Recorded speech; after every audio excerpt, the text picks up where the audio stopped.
مدعی لاکھ برا چاہے بھی تو کیا ہوتا ہے، وہی ہوتا ہے جو منظور خدا ہوتا ہے۔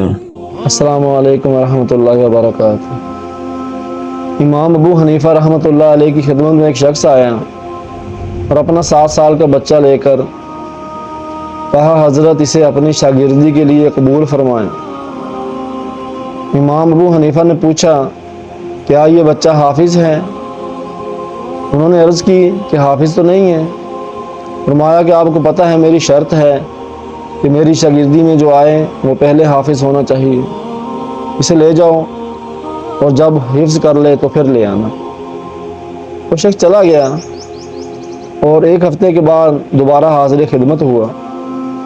امام ابو حنیفہ نے فرمایا کہ میں نے پہلے بھی کہا تھا کہ اسے حفظ کرانے کے بعد لے کے آنا۔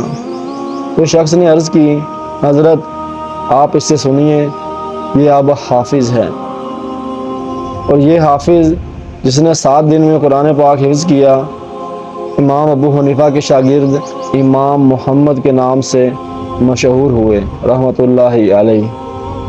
دوستو، اگر آپ کو ہماری یہ ویڈیو اچھی لگی ہے اور پسند آئی ہے تو ہمارے چینل کو سبسکرائب کریں اور ویڈیو کو لائک اور شیئر فرما دیں۔ شکریہ، جزاک اللہ۔